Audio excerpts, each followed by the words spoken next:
বন্ধুরা, তোমরা দেখছো এআইআর একাডেমি ইউটিউব চ্যানেল। আর আজকে আমরা আলোচনা করব বিভিন্ন তোমাদের প্রাইজগুলো, যেগুলো পুরস্কার এবং সম্মান, যেগুলো বিভিন্ন পরীক্ষায় তোমাদের বারবার আসে। তো এখান থেকে প্রশ্ন তোমাদের 100% আসবে। 2024-এর যে সমস্ত কারেন্ট অ্যাফেয়ার্সের তরফ থেকে আমরা রাখছি, তো কারেন্ট অ্যাফেয়ার্সের যে সমস্ত কোশ্চেনগুলো তোমাদের বারবার আসে সেইগুলোই আমরা আলোচনা করব। বাছাই করা কোশ্চেন হচ্ছে, সমস্ত ক্লাসটা শেষ পর্যন্ত দেখবে। সামনে তোমাদের এসএসসি এমটিএসের এক্সাম আছে, আর তার জন্য এই টপিকটা আমরা নিয়ে আসছি। কারণ এসএসসি এমটিএস বা এসএসসি যে কোনো এক্সামে কিন্তু তোমাদের এই টপিক থেকে কোশ্চেন আসেই, যেটা অ্যাওয়ার্ড এবং অনার, এখান থেকে প্রশ্ন অবশ্যই আসবে। তো ফটাফট আমরা দেখে নেব। ফার্স্ট কোশ্চেন আমাদের শুরু হচ্ছে, আন্তর্জাতিক বুকার পুরস্কার 2024 কে পেয়েছিলেন? আন্তর্জাতিক বুকার পুরস্কার, তোমরা জানো যে বুকার পুরস্কার কিন্তু সাহিত্যের ক্ষেত্রে দেওয়া হয়। তো এখানে অপশানগুলো আছে, জনি এরপেনবেক, থরুর মাদাবুসি কৃষ্ণা, সি নম্বরে আছে মিশেল টালাগ্র্যান্ট, তারপরে আছে তোমাদের রিকেল ইয়ামামোটা। তো এখানে তোমাদের যেটা রাইট অ্যান্সার হবে সেটা কিন্তু অপশান নাম্বার এ, জেনি এরপেনবেক। এটা কিন্তু রাইট অ্যান্সার হবে, জেনি এরপেনবেক। ইনি কিন্তু ইন্টারন্যাশনাল বুকার প্রাইজ 2024 কিন্তু তিনি কিন্তু পেয়েছেন। ঠিক আছে, তোমরা যেটা ছবি পিকচারে দেখতে পাচ্ছ। যদি আমরা এ সম্পর্কে কিছু ইম্পর্টেন্ট পয়েন্ট দেখে নিই, আমরা দেখব কাইরোস যে বইয়ের লেখক জনি এরপেনবেচ, অর্থাৎ জনি এরপেনবেচ এর যে বইয়ের নাম সেটা হচ্ছে তোমাদের কাইরোস। কি? কাইরোস। তো 2024 সালে আন্তর্জাতিক বুকার পুরস্কার তিনি পেয়েছেন, এবং এই বইটির যে অনুবাদক তিনি হচ্ছেন হফম্যান। মাইকেল হফম্যান ইনি কিন্তু এই বইটির অনুবাদ করেছেন।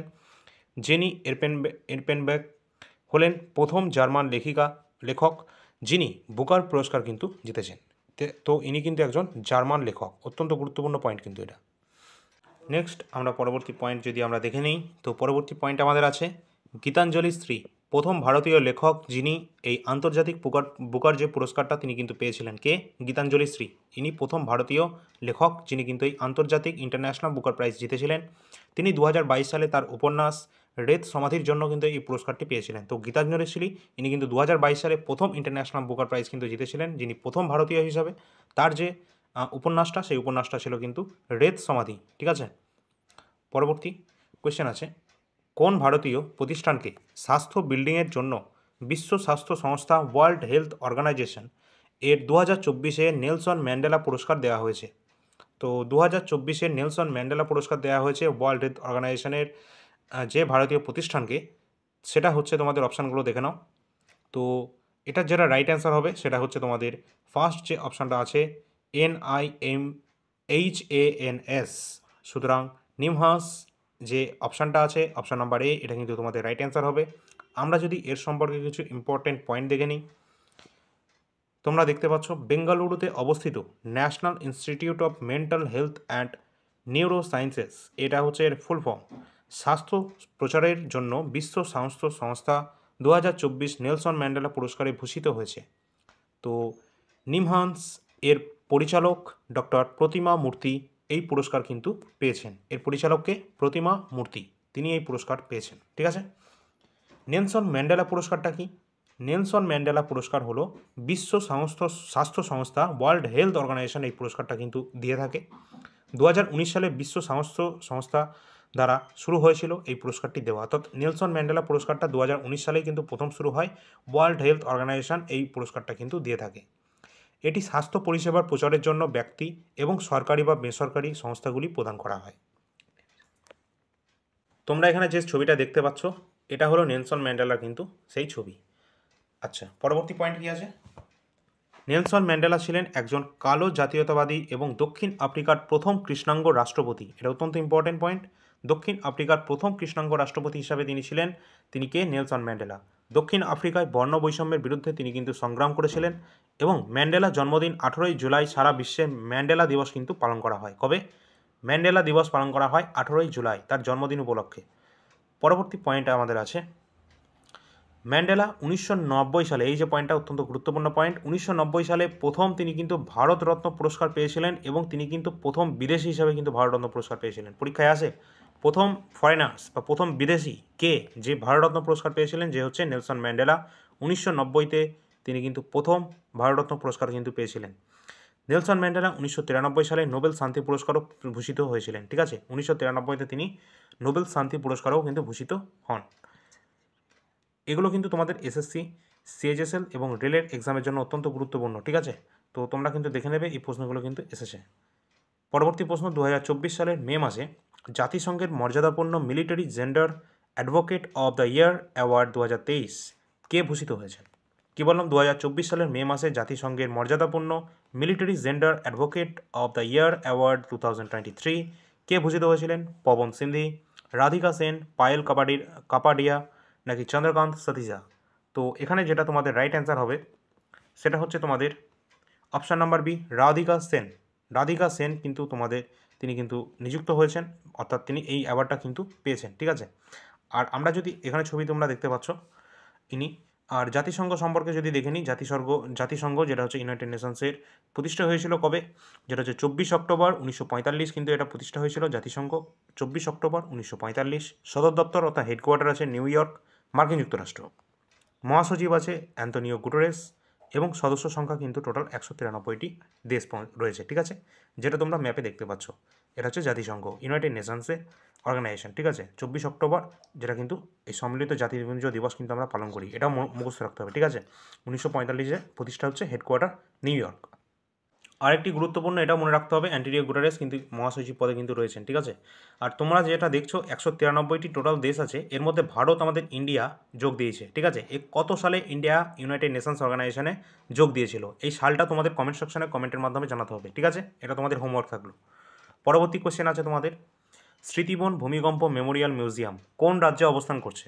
যেটা ইউনেস্কো প্রিক্স ভার্সাই অ্যাওয়ার্ড 2024-এর জন্য নির্বাচিত হয়েছে। কি বললাম, ইউনাইটেড নেশনস অর্থাৎ ইউনেস্কোর প্রিক্স ভার্সাই অ্যাওয়ার্ড 2024-এর জন্য নির্বাচিত হয়েছে যে স্মৃতিবন ভূমিকম্প মেমোরিয়াল মিউজিয়াম, এটা কোন রাজ্যে অবস্থান করছে? যে ছবিটা তোমরা দেখতে পাচ্ছ সেটা।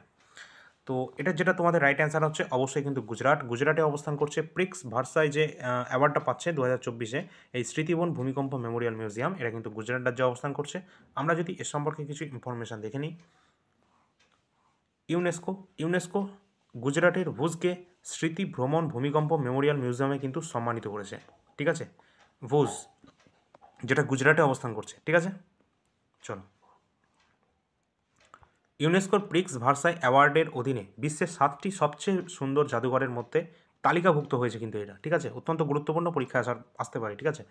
ভুজের যে স্মৃতিভান ভূমিকম্প যেটা জাদুঘর চীনের চেংদুতে A4 আর্ট মিউজিয়ামে এবং মিশরের গিজার অ্যান্ড মিশরীয় জাদুঘরের পরে এটি তৃতীয় স্থানে কিন্তু রয়েছে। সুতরাং আমাদের ভারতের এই গুজরাটের যে স্মৃতিভান ভূমিকম্পের যে ভুজ, সেটা কিন্তু 3 নম্বর স্থানে কিন্তু রয়েছে এই টোটাল তোমাদের যে র্যাঙ্ক আছে সেই হিসাবে।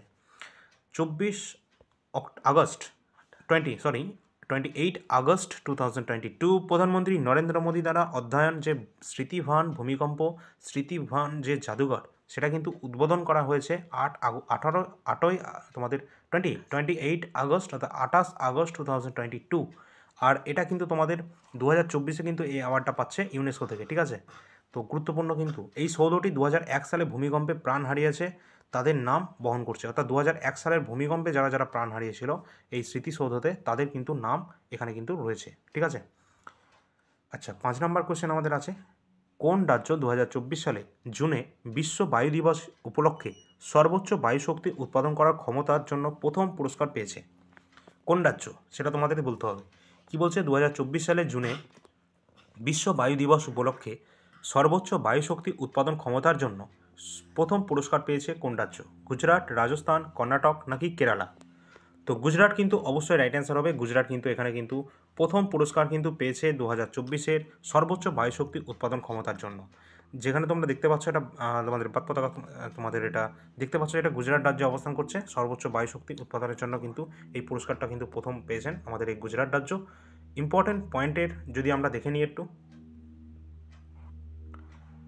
বিশ্ব বায়ু দিবস উপলক্ষে আয়োজিত wind energy empowering Indians future অনুষ্ঠানে গুজরাট এই পুরস্কার কিন্তু পেয়েছে এবং মে 2024 সালের শেষ নাগাদ গুজরাটে 11,823 মেগাওয়াট বায়ু শক্তি ইনস্টল করা হয়েছে। তো অত্যন্ত গুরুত্বপূর্ণ কিন্তু পয়েন্টটা, কারণ উইন্ড এনার্জির মাধ্যমে কিন্তু এই অত্যন্ত মেগাওয়াট বায়ু শক্তির মাধ্যমে কিন্তু তারা কিন্তু গুজরাট খুব ভালো কাজ করছে, সেটা তোমরা দেখতেই পাচ্ছ এবং শীর্ষস্থানে কিন্তু রয়েছে। আর শীর্ষস্থানে আর কোন কোন রাজ্য আছে সেগুলো একবার দেখব। গুজরাট তো ফার্স্টে রয়েছে যেটা 11,823 মেগাওয়াট তৈরি করছে, তামিলনাড়ু 10,743 এবং কর্ণাটক 6,312, অর্থাৎ গুজরাট, তামিলনাড়ু, কর্ণাটক সবাই কিন্তু এরা ভালো পরিমাণে তাদের কাজ করছে, শীর্ষ 3 রাজ্য এটা। আর এই যে অনেকে তোমরা কিন্তু এটা হয়তো পিডিএফ হয়তো চাইবে, কিন্তু এটা তোমাদের ক্লাসটা দিয়ে দিলাম আমি, কারণ তোমাদের সামনে এক্সাম আছে এমটিএসের, সেই জন্য তোমাদের ক্লাসগুলো দিচ্ছি।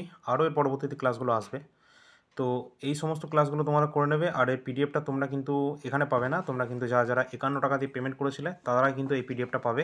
আর তোমাদের কিন্তু এগুলো ক্লাসের মাধ্যমে দিয়ে দিচ্ছি, তোমরা ক্লাসের মাধ্যমে কভার করে নিতে পারো, অথবা তোমরা কিন্তু 51 টাকা দিয়ে আমাদের পিডিএফটা নিতে পারো, যে পিডিএফটা আমরা এখন দেখাচ্ছি। তো তোমরা এখানে দেখতে পাচ্ছ এটা কিন্তু জানুয়ারি থেকে ডিসেম্বর পর্যন্ত সম্পূর্ণ কারেন্ট অ্যাফেয়ার্স, এখন তোমরা আগস্ট পর্যন্ত পাবে। যারা যারা 51 টাকা দিয়ে পেমেন্ট করবে সম্পূর্ণ জানুয়ারি থেকে ডিসেম্বর পর্যন্ত পাবে, আর বাকিটা তোমরা এখন ফ্রিতে পাবে, ঠিক আছে। তো তোমরা যারা যারা নেবে এই নাম্বারে যোগাযোগ করবে, 9593142593, এই নাম্বারে তোমরা যোগাযোগ করবে। যারা যারা পিডিএফ নিতে চাও এই পিডিএফটা পাবে, এবং এই যে ক্লাসগুলো করাচ্ছি ইউটিউবে সেই পিডিএফগুলো তোমরা এই পেইড কন্টেন্টের ওপরেই পেয়ে যাবে, ঠিক আছে। যারা শুধুমাত্র 51 টাকা দিয়ে পেমেন্ট করবে বাদ বাকিটা সবই তোমরা পাবে, ঠিক আছে। ডিসক্রিপশনে লিঙ্ক দেওয়া আছে, তোমরা ক্লিক করলেই ডাইরেক্ট তোমরা হোয়াটসঅ্যাপে চলে যাবে, সেখানে মেসেজ করবে, সেখানে কিন্তু ডেমো পিডিএফটাও দেখতে পারবে, ঠিক আছে। এই যে কোশ্চেনগুলো তোমরা দেখছো অত্যন্ত গুরুত্বপূর্ণ প্রশ্ন, যেগুলো বারবার পরীক্ষায় আসে এবং বারবার আসবে। কারেন্ট অ্যাফেয়ার্স থেকে আসে সম্পূর্ণ কোশ্চেন, যেগুলো তোমাদের এসএসসির অনেক পরীক্ষায় এক্সামে রিপিট হয়েছে, এবং আপকামিং রেলের যে সমস্ত এক্সামগুলো হতে যাচ্ছে সেই এক্সামগুলোতে অবশ্যই রিপিট হবে। তোমরা যারা যারা রেলের অ্যাসপাইরেন্ট রয়েছে অবশ্যই তোমরা কিন্তু এই পিডিএফটা নিয়ে নিতে পারো, ঠিক আছে। 51 টাকা দিয়ে সম্পূর্ণ জানুয়ারি থেকে ডিসেম্বর পর্যন্ত। আর অল ইন্ডিয়া র্যাঙ্কার্স ইউটিউব চ্যানেলে তোমাদের এই 133টা রেলের যে আগের বছরের শিফট হয়েছিল তার সম্পূর্ণ জিকের কোয়েশ্চেনের বাংলা ভাষায় তোমাদের নিয়ে আসছি পিওয়াইকিউ সিরিজ, যেটা 2 অক্টোবর থেকে তোমাদের ক্লাস শুরু হবে, ঠিক আছে। আর এটা ফ্রিতে তোমাদের ইউটিউবে কিন্তু হবে, অল ইন্ডিয়া র্যাঙ্কার্স ইউটিউব চ্যানেলে, তো তোমরা সাবস্ক্রাইব করে নেবে। আর যারা যারা নেবে পিডিএফটি তারা তারা যোগাযোগ করবে ওই নম্বরে, যেটা ডিসক্রিপশানে লিঙ্ক দেওয়া আছে, ঠিক আছে। আর এর সাথে কিছু স্ট্যাটিক জিকেও রয়েছে যেগুলো তোমরা দেখতে পাচ্ছ, বাদ বাকিটা তোমরা ডেমো পিডিএফে দেখে নেবে, হোয়াটসঅ্যাপে মেসেজ করবে, ঠিক আছে। ডিসক্রিপশানে লিঙ্ক দেওয়া আছে। চলো আমাদের কোশ্চেনে ফিরে যাই। পরবর্তী কোশ্চেন কী আছে, পরবর্তী তোমরা দেখতে পাচ্ছ অলিম্পিক। এই অলিম্পিকটা তোমরা কিন্তু পেয়ে যাবে, যারা যারা 51 টাকা দিয়ে পেমেন্ট করবে সব কিছু তোমরা কিন্তু পেয়ে যাচ্ছ, ঠিক আছে। সব কিছু অ্যাক্সেসটা পেয়ে যাবে সম্পূর্ণ জানুয়ারি থেকে ডিসেম্বর পর্যন্ত। পরবর্তী 6 নম্বর কোশ্চেন আছে, কোন ভারতীয় পরিবেশবিদকে গোল্ড ম্যান এনভায়রনমেন্ট প্রাইজ 2024 হিসাবে নির্বাচিত করা হয়েছে? অপশান আছে, তোমরা দেখো। আর তোমাদেরকে বলে রাখি, যদি ক্লাসগুলো ভালো লাগে অবশ্যই লাইক শেয়ার করে দেবে। আর তোমাদেরকে অত্যন্ত গুরুত্বপূর্ণ ইনফরমেশন দিয়ে রাখি, যারা যারা এসএসসি এমটিএসের এক্সাম দিতে যাবে অবশ্যই আমাদের যে আগের যে ক্লাসগুলো আছে সেগুলোর আমরা একটা স্ট্র্যাটেজিকের কমপ্লিট প্লেলিস্ট তৈরি করে দিয়েছি চ্যানেলে, তোমরা গিয়ে দেখে নেবে, অত্যন্ত হেল্পফুল হবে তোমাদের আপকামিং এসএসসি এমটিএসের এক্সামের জন্য, ঠিক আছে। তো ক্লাসটা ভালো করে দেখে নেবে, ওকে। আচ্ছা, অপশান কী আছে, রতন টাটা, গুকেশ ডি, আলোক শুক্লা, নাকি গীতা সাবরওয়াল? তো এখানে কোশ্চেন আছে, গোল্ডম্যান এনভায়রনমেন্ট প্রাইজ 2024 কে নিম্নোক্ত পেয়েছেন? Alok Shukla. Alok Shukla golden environment prize 2024 হিসাবে তিনি কিন্তু নির্বাচিত হয়েছেন পরিবেশবিদ, ঠিক আছে। এর সম্পর্কে যদি ইম্পর্টেন্ট ফ্যাক্ট দেখি, ছত্তিশগড়ে পরিবেশ কর্মী এবং ছত্তিশগড় বাঁচাও যে আন্দোলনের আহ্বায়ক অলোক শুক্লা 2024 গোল্ডম্যান এনভায়রনমেন্ট অ্যাওয়ার্ডের জন্য নির্বাচিত করা হয়েছে তাকে। এই পুরস্কার যা সবুজ নোবেল পুরস্কার নামে কিন্তু পরিচিত, ঠিক আছে। এই কোনটা, এই গোল্ড ম্যান এনভায়রনমেন্ট অ্যাওয়ার্ড, যেটা সবুজ নোবেল পুরস্কার নামে কিন্তু পরিচিত। আলোক শুক্লা বনাঞ্চল এবং এর বাস্তুতন্ত্রকে বাঁচাতে হাঁসদেব অরণ্য বাঁচাও সংগ্রাম সমিতি প্রতিষ্ঠা করেছিলেন। এবছর ভারতের অলোক শুক্লা সহ সারা বিশ্বের 7 জনকে এই পুরস্কার দেওয়া হয়েছে। তার মানে বুঝতে পারছো কতটা গুরুত্বপূর্ণ পুরস্কার এটা। এটা তোমাদের পরিবেশ কর্মীদের দেওয়া হচ্ছে, এই ধরনের টোটাল সারা বিশ্বে 7 জনকে কিন্তু এই পুরস্কার দেওয়া হয়েছে, যেটা এই অলোক শুক্লাও তিনি কিন্তু ভারতের থেকে পেয়েছেন। সুতরাং তোমাদের পরীক্ষায় 100% কোশ্চেনটা আসার সম্ভাবনা আছে। 7 নম্বর কোশ্চেন, 2024 সালে লতা মঙ্গেশকর দীননাথ পুরস্কার। তোমরা জানো লতা মঙ্গেশকর দীননাথ পুরস্কার, লতা মঙ্গেশকরের নাম অনুসারে এই পুরস্কারটা কিন্তু দেওয়া হয়। এবং তোমরা জানো যে লতা মঙ্গেশকর কিন্তু 2001 সালে তিনি কিন্তু ভারতরত্ন সম্মানে কিন্তু ভূষিত হয়েছিলেন, ঠিক আছে। এটা মনে রাখতে হবে, তাকে স্বর কোকিলাও বলা হয়ে থাকে। তো লতা মঙ্গেশকর দীননাথ পুরস্কার সম্মানিত হয়েছে রণদীপ হাড্ডা, অমিতাভ বচ্চন, রণবীর কাপুর, নাকি এ বি উভয়? তো এটা যেটা রাইট অ্যান্সার হবে এ বি উভয়, অর্থাৎ রণদীপ হুড্ডা এবং অমিতাভ বচ্চন, এনারা দুজনেই কিন্তু লতা মঙ্গেশকর দীননাথ পুরস্কারে সম্মানিত হয়েছেন 2024 সালে, যেখানে তোমরা ছবিটা দেখতে পাচ্ছ। তো ইম্পর্টেন্ট পয়েন্ট হিসেবে আমরা একটু দেখে নিই। মুম্বাইয়ের দীননাথ মঙ্গেশকর নাট্যগৃহে আয়োজিত হয়েছিল একটি মর্যাদাপূর্ণ অনুষ্ঠানে অভিনেতা রণদীপ হুড্ডা এবং তোমাদের অমিতাভ বচ্চনকে কিন্তু এই লতা দীননাথ মঙ্গেশকর পুরস্কারে সম্মানিত করা হয়েছে মুম্বাইতে। ঠিক আছে, চলো পরবর্তী কী আছে। রণদীপ হুড্ডা ভারতীয় চলচ্চিত্রে অসামান্য অবদান এবং তার সাম্প্রতিক ছবি স্বাধীন বীর সাভারকারের জন্য এই সম্মান তিনি কিন্তু পেয়েছেন। আর বলিউড মেগাস্টার অমিতাভ বচ্চন ইনি ভারতীয় চলচ্চিত্রে অসাধারণ অবদানের জন্য লতা দীননাথ পুরস্কারে সম্মানিত হয়েছেন বা ভূষিত হয়েছেন। পরবর্তী 8 নম্বর কোশ্চেন আছে আমাদের। পরবর্তী প্রশ্ন আমাদের আছে, কে 2024 সালের এপ্রিলে KISS কিস মানবাদী যে অ্যাওয়ার্ড 2021-এ ভূষিত হয়েছিলেন? তো কে হয়েছিলেন? অপশান আছে JD Birla, Ratan Tata, Jeff Bezos নাকি মুকেশ আম্বানি। তো তোমরা জানো এটা যে এটার যেটা রাইট অ্যান্সার হবে রতন টাটা। রতন টাটা, তোমরা স্ক্রিনে কিন্তু অপশান তোমাদের ছবিটা কিন্তু দেখতে পাচ্ছ তোমরা। তো রতন টাটা তোমাদের রাইট অ্যান্সার হবে। KISS মানবাদী অ্যাওয়ার্ড 2021-এ কিন্তু তিনি ভূষিত হয়েছিলেন। ঠিক আছে, তো রতন টাটা আমাদের রাইট অ্যান্সার হবে। তোমাদেরকে বলে রাখি, এই যে কোশ্চেনগুলো দেখছো অত্যন্ত গুরুত্বপূর্ণ প্রশ্ন, তোমাদের প্রশ্নগুলো বারবার আসবে এবং আমরা আর একটা ক্লাস নিয়েছিলাম অ্যাপয়েন্টমেন্ট থেকে, এই লেটেস্ট অ্যাপয়েন্টমেন্ট থেকে, যেগুলো তোমাদের পরীক্ষায় প্রশ্ন আসবেই, অত্যন্ত গুরুত্বপূর্ণ। অনেক ছাত্রছাত্রী ক্লাসটা দেখেছে এবং আমাদের ক্লাসগুলো অত্যন্ত ইনফরমেশান থাকে এবং ইনফরমেটিভ হয়ে থাকে, কারণ আমরা PYQ সিরিজ দেখেই কিন্তু আমরা কিন্তু কোশ্চেনগুলোকে রেডি করি। সুতরাং তোমাদের যে কোনো এক্সামের জন্য গুরুত্বপূর্ণ হবে। আর তোমরা যত পরিমাণে শেয়ার করবে তত আমাদের উৎসাহ বাড়বে এই ধরনের ক্লাসগুলো দেওয়ার জন্য। তাহলে আমরা এর পরবর্তী পার্টগুলো ফটাফট আমরা কিন্তু দিয়ে দেবো পরীক্ষার আগে। ঠিক আছে, তো তোমরা সেটা লাইক শেয়ার করে দিও, সেটা তোমাদের কাজ, আমরা আমাদের কাজ করছি। তো কী আছে পরবর্তী, বিখ্যাত যে শিল্পপতি এবং জনহিতৈষী টাটা গ্রুপের চেয়ারম্যান রতন টাটা, তাকে তার মুম্বাইয়ের বাসভবনে অনুষ্ঠিত হয়েছিল এই অনুষ্ঠান মর্যাদাপূর্ণ KISS কিস মানবিক যে পুরস্কার 2021-এ তাকে সম্মানিত করা হয়েছিল। এই পুরস্কারটি 2021 সালের রতন টাটাকে ঘোষণা করা হয়েছিল। কোভিড-19-এর মহামারীর কারণে এই পুরস্কারটি পেতে একটু দেরি হয়েছিল। ঠিক আছে, চলো পরবর্তী কী আছে। 2024 সালে 33তম সরস্বতী সম্মান 2023, অত্যন্ত গুরুত্বপূর্ণ পুরস্কার কিন্তু এটা। মালয়ালম কবিকে নির্বাচিত করা হয়েছে, তিনি কে? সরস্বতী সম্মান 33তম 2024, যেটা 2023-এর, যেটা 2024-এ দেওয়া হয়েছে। তো মালয়ালম কবিকে নির্বাচিত করা হয়েছে, তিনি কে? শিবশঙ্করী, প্রভা বর্মা, গুলজার নাকি রাম ভদ্রাচার্য। তো ছবি দেখে তোমরা হয়তো বুঝতেই পারছো, প্রভা বর্মা তিনি কিন্তু নির্বাচিত হয়েছেন মালয়ালম কবি, যিনি 33তম সরস্বতী সম্মান 2024-এর জন্য নির্বাচিত। চলো পরবর্তী কী কোশ্চেন আছে। আচ্ছা, ইম্পর্টেন্ট পয়েন্ট হিসাবে দেখে নিই, রৌদ্র সাত্বিকম উপন্যাসের জন্য কিন্তু তিনি এই সম্মানটি পেয়েছেন। ঠিক আছে, সরস্বতী সম্মানটা কি তোমরা জানো? সরস্বতী সম্মান কি? এটা সাহিত্যে কিন্তু দেওয়া হয়ে থাকে। ঠিক আছে, লিটারেচারে বার্ষিক একটি পুরস্কার সরস্বতী সম্মান। এটি ভারতের সংবিধানের 8ম তফসিলে বর্ণিত তালিকাভুক্ত 22টি যে ভাষা রয়েছে তার মধ্যে গদ্য এবং কবিতার জন্য অসামান্য সাহিত্যকর্মের জন্য কিন্তু এই পুরস্কারটা দেওয়া হয়ে থাকে। এই সম্মান 1991 সালে KK বিড়লা ফাউন্ডেশন দ্বারা এটি প্রতিষ্ঠিত হয়েছিল এবং পুরস্কারে নগদ 15 লাখ টাকা কিন্তু এখানে দেওয়া হয়ে থাকে। ঠিক আছে, চলো পরবর্তী 10 নম্বর কোশ্চেন এবং আজকে আমাদের লাস্ট কোশ্চেন। কে প্রথম ভারতীয় হিসাবে Nelson Mandela lifetime achievement award 2024 সম্মানিত হয়েছেন?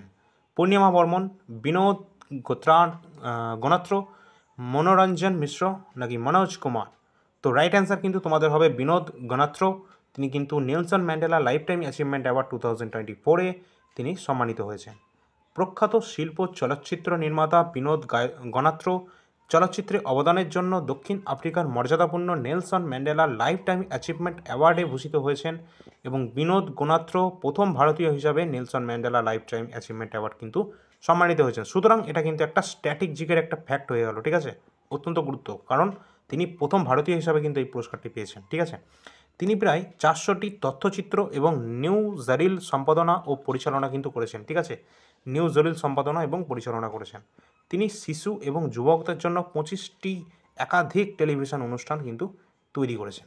তো অত্যন্ত গুরুত্বপূর্ণ তার যে ব্যক্তিত্ব এবং তার যে কাজকর্ম, তিনি কিন্তু অত্যন্ত ভালো কাজ করেছিলেন, তার জন্যই কিন্তু তিনি Nelson Mandela lifetime achievement award 2024-এ সম্মানিত হয়েছেন এবং তিনি প্রথম ভারতীয় হিসাবে কিন্তু এই পুরস্কারটি পেয়েছেন বিনোদ গণাত্র, যেটা ছবিটাতে তোমরা দেখতে পাচ্ছ। তো কেমন লাগলো আজকের ক্লাসটা তোমাদের? অবশ্যই সেটা লাইক শেয়ারের মাধ্যমে তোমরা জানাবে। আর পরবর্তী পাঠের জন্য অবশ্যই তোমরা শেয়ার করে দেবে, সাবস্ক্রাইব করে দেবে চ্যানেলে নতুন হলে। আর এই পিডিএফগুলো তোমরা কিন্তু পেইড কন্টেন্টেই পাবে। যারা 51 টাকা দিয়ে পেমেন্ট করবে সম্পূর্ণ জানুয়ারি থেকে ডিসেম্বর পর্যন্ত কারেন্ট অ্যাফেয়ার্সগুলো তোমরা পেয়ে যাবে, ঠিক আছে। মাত্র 51 টাকা, মানে প্রতি মাসে আমরা হিসাব করলে 4 টাকা, মানে 4 টাকা 25 পয়সা মতো হচ্ছে। তাহলে হিসাব করো 4 টাকায় তোমরা সম্পূর্ণ ভালো কন্টেন্টটা পাচ্ছ, ঠিক আছে। তো তোমাদের যাদের যাদের এই ক্লাসগুলো অবশ্যই ভালো লাগছে তোমরা লাইক করে দিও। আর পরবর্তী পার্টগুলো খুব তাড়াতাড়ি চলে আসবে, ঠিক আছে। আর তোমরা যারা যারা 51 টাকাতে পিডিএফটা নেবে অবশ্যই সেটা ডিসক্রিপশনে লিঙ্ক দেওয়া আছে, তোমরা ওই নাম্বারে যোগাযোগ করবে। মাত্র 51 টাকায় তোমরা কিন্তু পুরোটাই পাচ্ছ জানুয়ারি থেকে ডিসেম্বর সম্পূর্ণ কারেন্ট অ্যাফেয়ার্স, ওকে। যেগুলো তোমাদের এসএসসি, রেল এবং আপকামিং যে ডব্লিউবিপিএসসি ক্লার্কশিপ এক্সামিনেশন তার জন্য কিন্তু হেল্পফুল হবে, ওকে। তো রেলের কিন্তু 133টা শিফটের সম্পূর্ণ বাংলা ভাষায় সমাধান নিয়ে আসছি 2 অক্টোবর 2024 আমাদের অল ইন্ডিয়া র্যাঙ্কার্স ইউটিউব চ্যানেলে। চ্যানেলটা all India rankers YouTube channel, ডিসক্রিপশনের লিঙ্ক তোমরা পেয়ে যাবে, ঠিক আছে। আর ডেমো পিডিএফ দেখার জন্য অবশ্যই নিচে নাম্বারে তোমরা লিঙ্কে ক্লিক করবে, ওকে। চলো, পরবর্তী ক্লাস আসছে খুব তাড়াতাড়ি। তো ততক্ষণের জন্য অবশ্যই তোমরা আমাদের প্লেলিস্টে যে সমস্ত ক্লাসগুলো দেওয়া আছে সেই ক্লাসগুলো করো, তোমাদের কিন্তু এক্সামে হেল্পফুল হবে অত্যন্ত বেশি, ঠিক আছে। চলো, পরবর্তী ক্লাসে আমরা দেখা হচ্ছে। আর একটা কমেন্ট সেকশানে একটা কোশ্চেন দিয়েছিলাম, সেই কোশ্চেনের অ্যান্সারটা তোমরা অবশ্যই জানাবে। চলো, পরবর্তী ক্লাসে দেখা হচ্ছে। ধন্যবাদ।